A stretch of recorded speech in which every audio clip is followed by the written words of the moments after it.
everyone. Good afternoon or morning for those of you on the West Coast, and welcome back to Plain Speak, where we spend just 30 minutes over lunch picking the brains of industry experts in the customer experience space for a 30-minute chat on the intersections of customer service and technology. So today's guest is Annelise Poda, Head of Support at Hipcamp. And while everyone is talking about having their grand Barbie summer, Annelise is here to discuss how customer support is powering getaways to the great outdoors. So we're going to learn how this tech music industry veteran amplifies community voices to the wider company so that customer experience and feedback helps inform business decisions. So we're coming off a great talk last week when we were live at VentureBeat Transform. I'd like to again thank the entire VentureBeat team for putting on a really memorable conference and congratulate all of the Women in AI Award winners. So for those of you who are joining us for the first time on Plain Speak, my name is Liz Tai, and I'm the CEO and founder of HiOperator. So HiOp is a leading customer support solution that scales dynamically based on a company's evolving needs. There's no magic. It's just our proprietary customer support engine, HiQ, that leverages generative AI along with workflow automation to tackle even the most complex customer requests. So our friends at Hipcamp here have created the most comprehensive resource for unique outdoor stays. So they work with landowners to offer tent camping, RV parks, cabins, tree houses, and glamping. And this includes locations that might range from, established campgrounds to wineries and hobby farms, and more really exciting outdoor spaces to help people, get outdoors more. So ultimately, Hipcamp creates opportunities for landowners to earn money, hosting nature lovers, supporting those who care for the land, and getting more people out under the stars. Annelise here is responsible for making sure it all helps, work behind the scenes and ensuring that everyone has the outdoor experience that they deserve. As a super quick housekeeping note, as we jump in here, if you have any questions, comments, thoughts as we talk about CX at Hipcamp, please feel free to put them into the chat over to the side. If we don't get to these questions during the session, we will reach out and post answers on LinkedIn. So with all of that, Annelise, it's fantastic to have you here today. I know the summer is super busy for you and Hipcamp, and I'm excited for the audience to get your thoughts on the changing landscape of customer service, how technology is reshaping the space, and your experiences at Hipcamp and before. So before we jump into work, Annelise, can you tell me about maybe a few outdoor spaces or locations you've been to this year or what you're looking forward to? Yeah, sure. It's great to be here. Thanks for having me. On a day-to-day basis, I'm always out at Fort Funston in San Francisco with my dog. I do a lot of bike rides around town and on Mount Tam in Marin. And then my most recent Hipcamp trip was up in Santa Rosa at a hobby farm. It was really cool seeing the whole operation they had there. They have goats, few steer, lots of dogs, but they built a really nice cabin, and we were one of the first people to stay in it. They're excited to keep offering that to anyone who wants to come stay. So it's called Mystic Mountain. If you want to check it out, I would definitely recommend it. Really nice, super chill getaway, pretty close to home. So yeah. Super, super cool.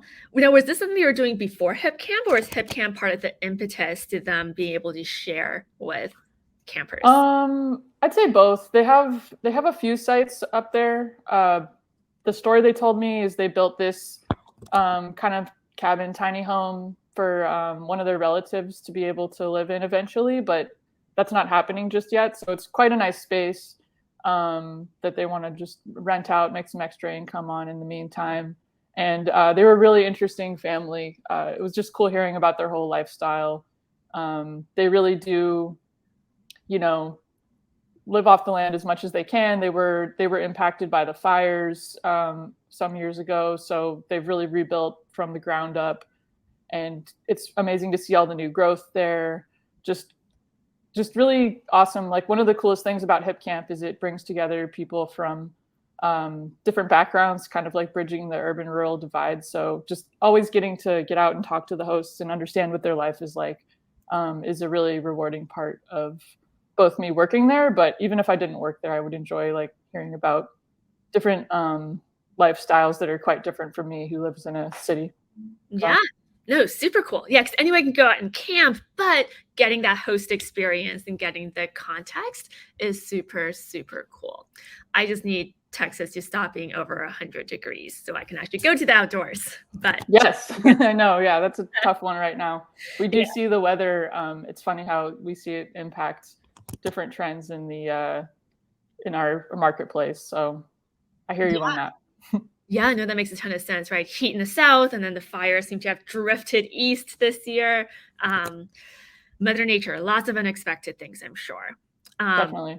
And maybe right along that vein, right? I mean, you, before you were at Hipcamp, you've been with a bunch of different tech companies and scaled a bunch of different teams. Can you give me maybe sort of high level, what was it like to scale multiple customer support departments at companies you've been with? And quick technology takeaways that you use to make it all happen. Yeah, scaling's definitely been a focus at all of my past jobs. I feel like I was very fortunate when I worked at SoundCloud to really learn the ins and outs of setting up a Zendesk instance. It's come in super handy at all of the jobs I've had. I've feel like fortunate enough to set up 3 now. So I would say that's kind of the core strategy I've had in these roles, is really making the most of their whole suite of features. It starts with really getting the most out of your contact forms, being able to understand what someone's getting in touch about, what kind of customer they are, will allow you to route that ticket to maybe a specialized agent working on, say, like billing issues or a trust and safety situation. And allowing you to collect that data through the contact form gives you a leg up to report on trends without your team even having to supplement it too much. Like, we have a few mandatory fields that anyone has to make sure a ticket has before they're solved. So we know, what type of customer this is, what they're getting in touch about, what country they're in. And then also one that I really like is whether or not a support agent should have been needed to assist with this issue. Like, was there a self-serve option out there? So we can report on all of these data fields every month and understand what our top contact drivers are. We can look at handle times. We can look at the top things that like we're missing in terms of like, why was someone not able to self-serve here? Like, should we improve our FAQs? Should we improve our product? As opposed to things that don't yet have a solution. And being able to have all of that data really helps us talk to the product team or other operations collaborators as well to understand what we can do about these issues. So it's kind of like just making sure to make the most of all of the Zendesk features has gone a long ways in helping our team be really efficient, offer the best quality support we can, which is really our core goals. So yeah, Zendesk is definitely my favorite tool that's helped multiple teams scale, do more with less. And we're using other tools on top of it, but I'd say that's like the core of what's going on. Sure. Yeah. And, maybe a bit of inside baseball here. Having seen your Zendesk instance, you guys have done, you in particular have done an incredible job really setting it up, building it out, and really using it not just to address tickets, but doing a lot of front-loaded routing and segmenting, and then getting the analytics out the other end, which has been really cool to see. Because one of the, when we think about the statement, deliver a great customer experience, super simple, right? And you double click into that, and there's a lot sort of encompassed in that. And I know one of the themes for anyone who was with us on the Plain Speak last time that we talked a little bit about is really understanding what's going on in your queue, right? So you can get people to the right places. Because Hipcamp, I'm guessing, and Annelise, let me know your thoughts on this, but you have a couple of different audiences, right? You have sort of potential campers who are exploring. You have campers who have a booking and need help right there, right then. They're trying to find a property. But then you also have property owners. Can you maybe double click a little bit on how you get all these different populations the right help in the right order when all the contacts are being funneled into one place?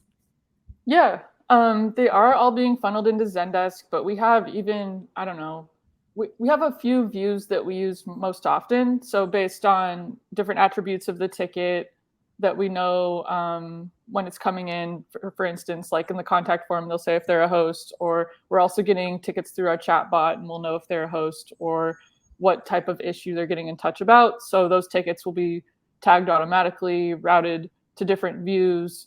We have specialized agents working off of different views, or like, let's say I know there's a fire, like one happened last week with a bunch of requests to book tickets, and I know how like I can create a view to identify those all at once and make sure that we attend them as a priority.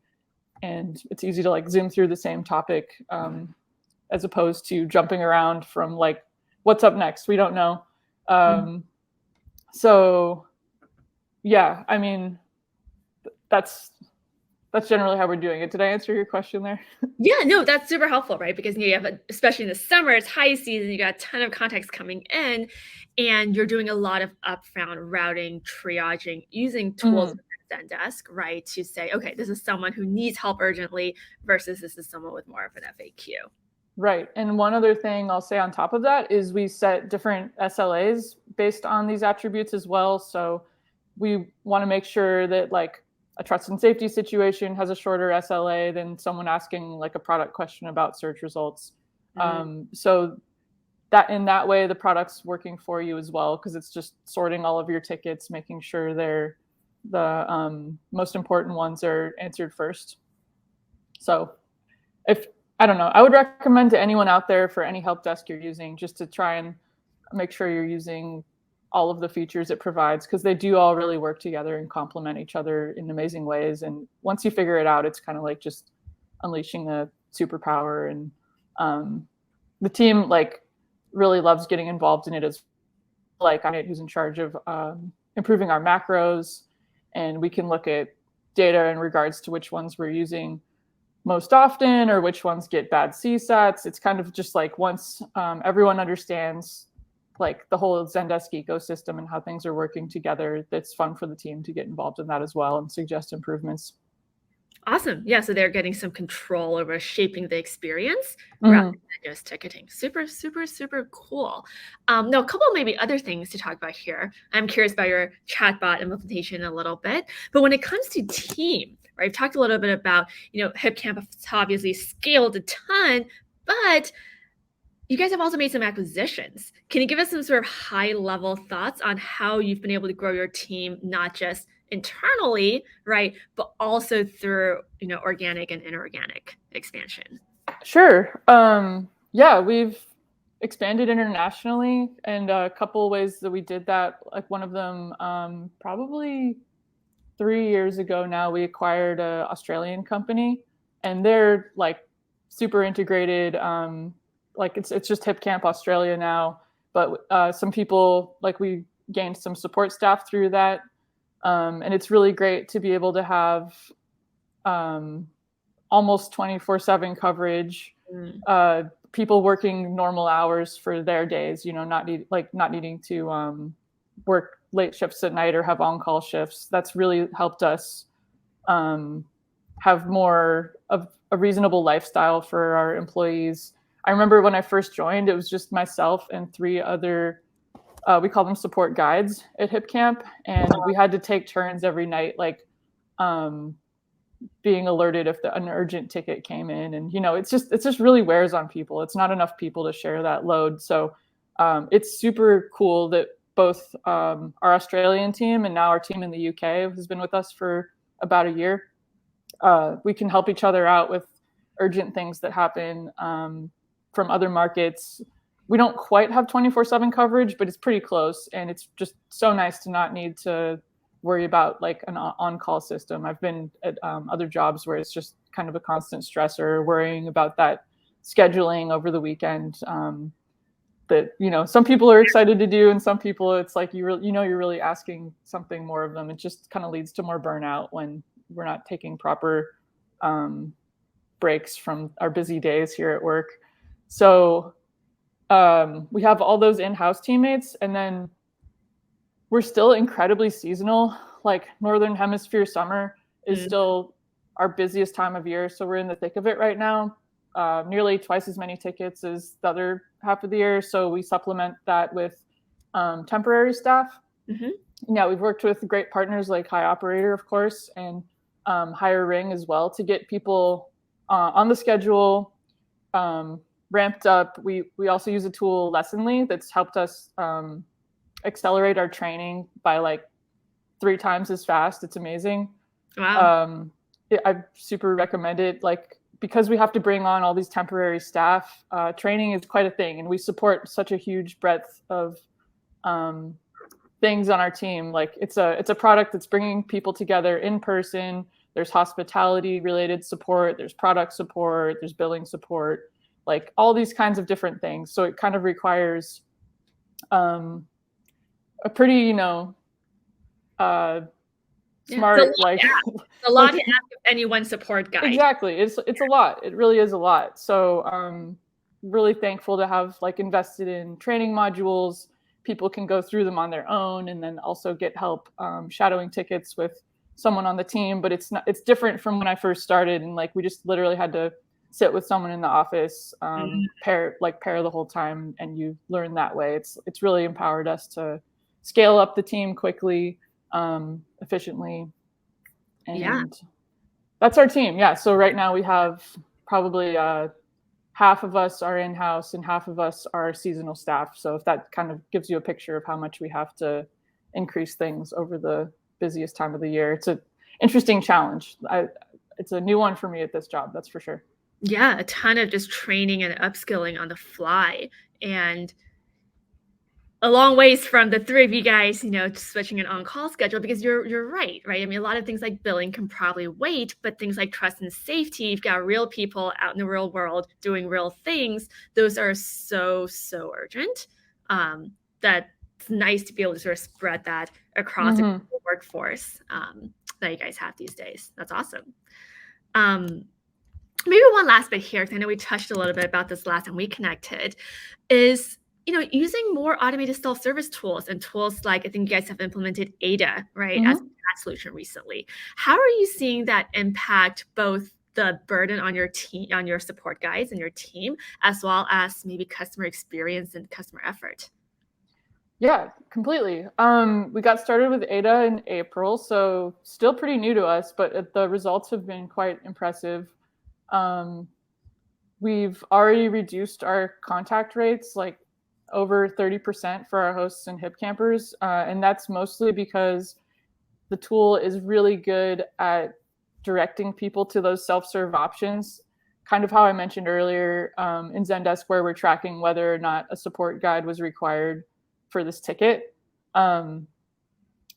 Like, let's say someone needs to change their booking dates. And before,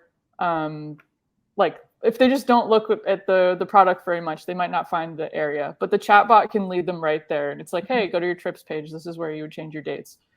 This went from being always our top contract driver to it's still up there because it's a common thing people need to do, but it's mixed up with other support topics, which never was the case before. So that's really interesting. We also built out our chatbot, all the content is stuff that we built out. And the power of it is it really directs people to these answers in a pretty effective way. So let's say we know that you're getting in touch about something that a support guide will need to help you with. We make it really easy to file a ticket. We collect relevant information upfront in the chatbot that will allow us to solve it in fewer touches. So our chatbot's not really a way to deflect all issues, only the really straightforward ones that have a self-serve option. But we also want to make it super easy for people to get in touch about the things they need help with. We'll collect that information that allows us to solve the ticket most efficiently. And then it helps a lot. We really like the tickets we get from the chatbot because it just spells it out so quickly. It's like, booking number, here's what they need, let's go do it. So yeah, appreciate that. It's been great for us. Looking forward to seeing what else it can do as well, because there are like the more we invest in it, especially from a tech perspective, when we do figure out how to get engineering resource time for it, like it's kind of like there'll be even more options, such as connecting it to Google Maps API. You'd be able to ask about interesting things to do nearby where you're going on your Hipcamp trip. Yeah, or there's going to be more generative features available with it. So instead of like maybe you ask a question that we didn't build out a specific answer for, but our FAQs have something that could be relevant. It'd be able to give you a generative answer related to your FAQs. So just excited to keep growing and learning with the tool. I'm thankful we're able to invest in it. It's been great. That's exciting, because it sounds like you're not using it to deflect contacts. That's not the main goal, right? The goal is really to use it to optimize the camper experience, right? Because it sounds like there are things like modified booking where, yes, an agent and support guide can help, but really, especially if it's time sensitive, you kind of just want it there to give the camper the option to do it themselves more quickly.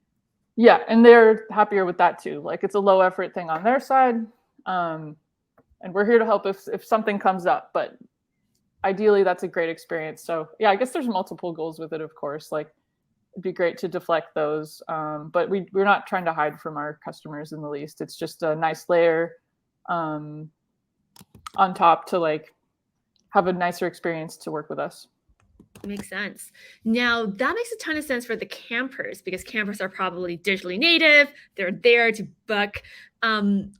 Does that change when you guys, how does that sort of change when you guys think about your landowners? Yeah. And that might be more rural.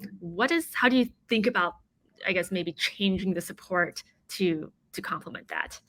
Yeah, it's definitely a spectrum. Like it's super interesting, honestly. Sometimes we hear from a host that we've never ever heard from before, and we're like, wow, you have thousands of bookings. Like you're really running this business super independently. And then we also have other hosts who are, like might be farmers, and they are not on their computers often, and they have more needs of just kind of day-to-day help that we're glad to provide to them. So it's just kind of like figuring out how to be available for those different kinds of people whenever they need us. Like some people really appreciate phone support. We do have a line for them to call in, and like, to be honest, we're not amazingly staffed to just be a call center at the moment, but them being able to leave a voicemail and know that we'll call them back or email them back, like is a channel that they appreciate. And people make it pretty clear, like when they want to call back, and we're glad to do that. So there's definitely like a subset of hosts that's really important to them, just based on how they're wanting to get assistance. So yeah, it's definitely like the campers, I'd feel like are more like I could lump together a lot of characteristics about them, be like, yeah, like a lot of them are happy to use the chat bot. Like the types of questions they have are similar, but the hosts are like our long-term partners.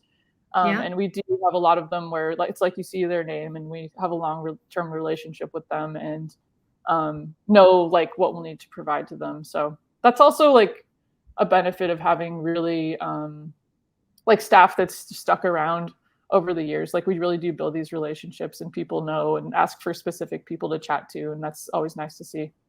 That is super, super cool. Did you guys do like an offsite one year where you guys actually went and like met hosts? And yeah, we did a host summit, and all of our offsites are at Hipcamp properties, so we get to hang out at that host, like hang out with them and get to know what their life is like. But we did have a summit where we got together probably over 100 hosts. It was before the pandemic, but hopefully we can do something like that again, because they loved meeting each other, learning from each other. They're all really interesting folks, like I'd say, especially at this stage of the company, because they're willing, to invite people onto their land. It's kind of like, they're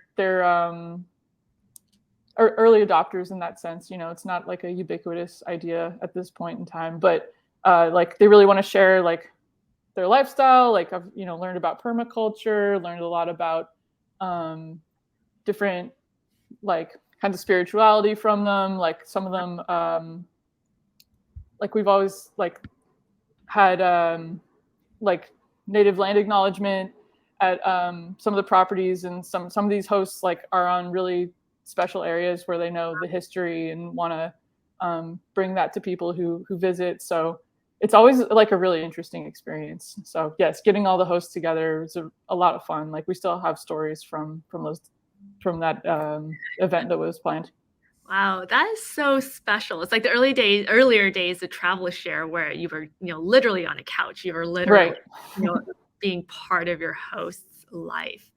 That's super cool. And it sounds like one other thing in there, Annelise, is that it's really about not offering channels like phone. It's really about optimizing your resources across them, right? So the hosts who really do need live help in a phone channel, they can get that because your campers, they don't need to call. They've got self-serve, they've got a chatbot, they've got the resources that work well for them. Yeah, it's definitely a balancing act, and it is tougher when we're busier, but that is the goal for sure. We're always moving towards that. Makes sense. Annelise, this has been super interesting, and I've got a final rolling question at the end. But before that, before we get there, are there any other trends in CS that you might want to share, or anything that you're particularly excited about over the next 12 months in the world of customer experience? Yeah, I kind of touched on it, just continuing to invest in our chatbot and see what that can do for us. It would be really cool because we don't have it connected to even any of our databases yet. It's like solely like the support team is owning it, and there are a lot of opportunities out there. Just got to get the engineering time and the vision, and like understand the clear return on investment of being like, oh, like in the future, someone will be able to change their dates in the chatbot experience. Like that would be pretty cool. Or also like, yeah, that example I mentioned with Google Maps, it's kind of like the sky's the limit. It's going to be cool to collaborate with different leaders at work and figure out what we should do, what else we should do with this. Cause we have it now, and like, might as well get the most out of it. Connect the robot to the internet. What could go wrong? I know. Yeah. So that's super, super exciting. Okay, so to just cap us off here, every week we have a rolling question. So yours, Annelise, is coming from Ben Skell, VP of CX at Thesis, from our last Plain Speak. And if you could have a one-on-one dinner tonight with anyone, alive or dead, who would that dinner be with, and where are you dining, or what are you eating this evening? Yeah. I know you said one-on-one, but hopefully expanding the group would be okay. Yeah, I'd love to have dinner with my grandparents. That like none of them are with us anymore, but it'd be really cool to be able to just hang out with them and pick their brain and just, I don't know, just hang out. Like that'd be really nice. And yeah, probably like, where would it be? I don't know. One of the Hipcamps would be really cool. Like there's one I'm thinking of like in Nevada City that's really close to the Yuba River, and that'd be really nice to kick it all together there. That sounds super, super cool. Thank you for sharing. And then lastly, for our next Plain Speaks guest, what would your question be? Yes, my question would be, if you were around in the Middle Ages, what would your job and possible lifestyle be like? Love it. What's yours? I was thinking sheep herder. I could be, making wool items and caring for the sheep. And I was trying to think of something that wouldn't be too brutal, because it was a tough time to live. But True. yeah, this was a fun dog. Exactly. Yeah, I like animals. But yeah, this was actually, I'd say, the best open-ended question I've had with my team lately. So if anyone else wants to take it to their teams, please do. Super cool. We got to take it to HiOperator.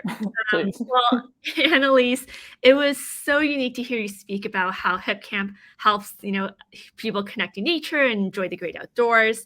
Thank you so much for being with us today. And thanks to everyone else here who turned in to spend some time with us today. If you have any customer support questions, please reach out to us or to Annelise. And please do come join us for our next Plain Speak on Wednesday, August 9th at 1 p.m. Eastern, where we will be chatting wealthy and fintech conversations with HM Bradley's Director of Customer Experience, James Lemire, about their tech-centric finance-centric customer experience. Thank y'all so much.